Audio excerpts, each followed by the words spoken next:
Welcome to the channel. My name is Eric Lovley. I am a drummer. I play drums. So I made a video a little while ago titled something along the lines of the best drum set for gigs, set up in no time. And in the video I talked about how it only took me 4.5 minutes to set up this drum kit or whatever. It got a little traction lately and I've been getting some questions. And I happen to have that drum kit right here. So the questions I've been getting sound something like, it looks cool, but how does it sound kind of thing. So I'm gonna demonstrate that in this video. I got another question recently asking about the cymbal stands. Which way do you have to have them in order for them to be set up so quick? So I'm basically gonna make a video about that drum kit and explain everything. That's what this video is about. I can set this thing up in less than 5 minutes in certain circumstances, and I'll show you. I'll show you what I'm talking about. Hold on. Ah!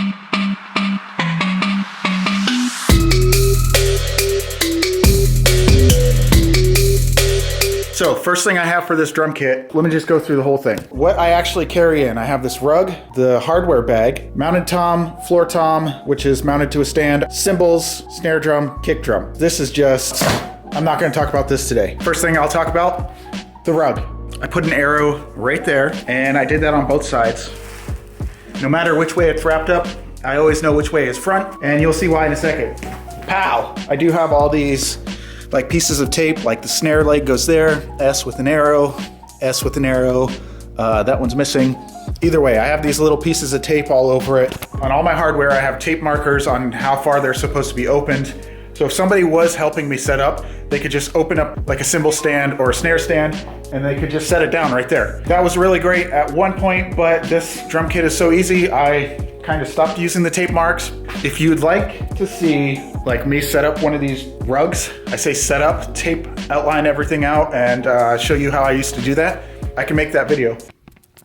Sorry, I'm like shaking the camera a lot. Oh, hold it steady, man. For this video, we don't need that. You in position here. We're gonna start with the hardware bag. This is a, what brand is this? Cases? I don't know. K-A-C-E-S. I got this because it's the right length. Despite what they might say, length does matter, and I'll show you why. Remember the rug I told you about? I think that's 40.5 inches. So if you have a normal hardware bag that's 36 inches, that won't fit in there. That's why I got this one. Stretched out like 44 inches. Also, the reason why that extra few inches is so important, hi-hat stand. Boom, don't have to collapse down the hi-hat stand. This is why it might take a little bit longer than 4.5 minutes to set up, because I wrap all my hardware in old pillowcases. I have all my stands in here, the top to my seat, throne, drumstick bag, and fan. I'm gonna unwrap all this hardware, set it all up, and we'll talk about it. Whoop!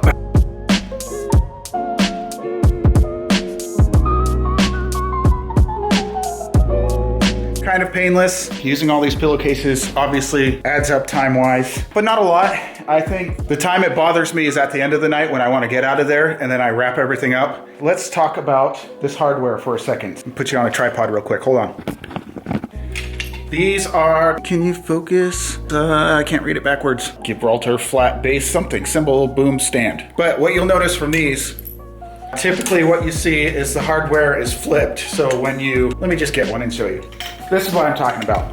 So a stand like this, you open it up and it opens up like that. Whereas this one comes down from the bottom, or from the top, sorry. And what I was talking about earlier, like I have this piece of tape right there. So not only for me, but if somebody else is helping me, they can just fold it down to that piece of tape, give this little wing nut a little tidy poo, call it good. With this, something I removed, so there's an extra set screw that goes in right there that's tightened with the drum key, and it's like an extra locking feature. I don't need it for a 4-hour gig, and it took extra time. You know, every time you tear this thing down or set it back up, you gotta tighten it or loosen it. Got rid of it. In the big scheme of things, doesn't sound like a lot, but it is. It adds up. And frustration time. Because it is such a large gig bag, I never actually have to loosen this. So the height is always the same. I just leave it like that. Whenever I set up, obviously I check this to make sure it's tight. And then I said this was a boom arm, but this arm goes out this way. So I know that this folds out in the same direction. That way, all the weight focused on that part, you know, physics, all that weird stuff, yeah. Last but not least, let's see if we can see it. Yep, see those Sharpie marks right there? So that's so I know where this goes. Same angle every single time, and I do that with those 2 little Sharpie marks that can wipe off just with some rubbing alcohol. I actually got that little tip from R. David R. I'm sure you've heard of him. If you're watching drum stuff, you've heard of R. David R. Oh, what's going on here? And see, this is why I pull this stuff apart every once in a while, because extra noise is bad. Problem solved. That was probably a lot of talking for a boom arm, just one boom arm. Oh well. Then I have this upright stand, which is the same type of bass. Flat bass, they're super light. That's why I have them. I would much rather carry around this than this, which is like 3 times the weight. Yamaha makes something similar. It's made out of aluminum, but you can mount a tom to it and you don't have to worry about the aluminum bending. I do have this memory lock on this one, and that's because I have the added weight of the tom, and I didn't want that to slide down, so I left the memory lock on this one. And that's actually, I mean, you can see what that is. Not exactly a tom mount, but it is a tom mount now, and a memory lock for the tom. I have these Tama quick release hi-hat wing nut thingies. Boom, good to go. You don't have to worry about the cymbal falling off while you're playing, which, has anybody ever had that? I mean, these are like very erect. I don't think the cymbal's gonna fall off anyway. It's just what I use, okay? All the other stands are basically the same thing. The only thing that would be different is the hi-hat clutch. Let me show you. We'll make this fun and educational. This is the hi-hat clutch. And the reason I like this one, just simple, like that it grabs onto the rod like that. Lots of innuendos in this video. Versus the one that screws into the side and marks your rod all up. But what I like most about this, hi-hat goes on there, felt, push like that, slides right on there, locked. That's why I have this one. Versus the screw-on type or the one you have to tighten with the drum key. Quick release. Makes life simple.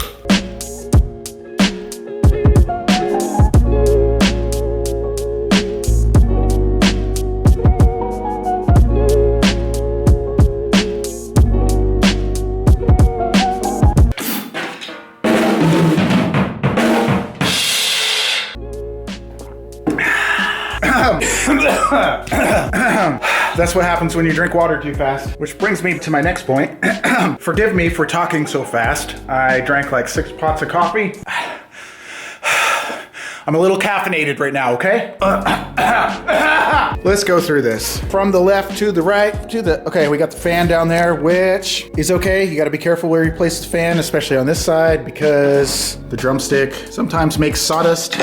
So if you stick your fan like right there, and you're really getting into it, like making a lot of sawdust, well, guess where it goes? It gets blown right in your face. Tell me how I know this. So you can see some of the sawdust. Yeah, that's what I'm talking about. All that little stuff right there gets blown right in your face. Okay, trackpad, I have a bunch of like different sounds on it. Nothing musical. It's all weird stuff like a laughing track, a bunch of other random stuff. That's fun for the between songs, but I also hook a trigger up to it, but I do trigger the kick drum. Again, going with speed, it always sounds the same. If you want me to talk about this thing and the trigger and why I use a trigger, bigger venues, I still use a mic. Smaller venues, don't need it. Trigger's just fine.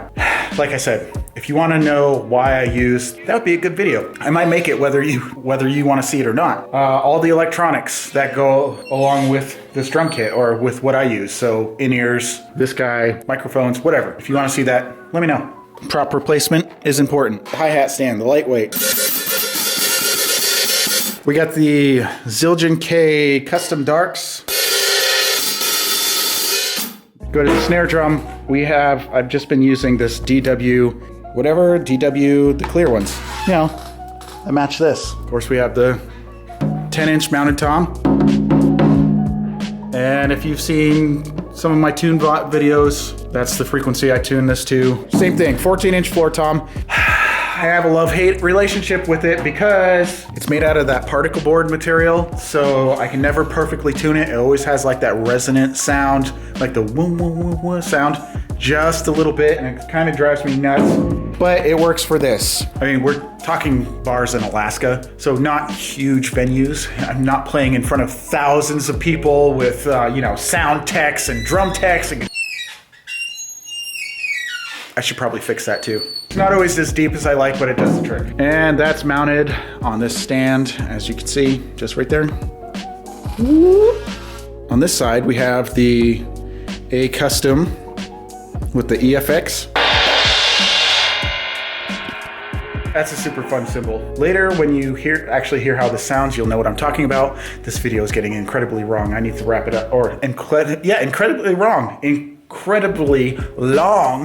This is actually a crash ride, and this is where my ride is supposed to go, and this is a Dart Custom Crash.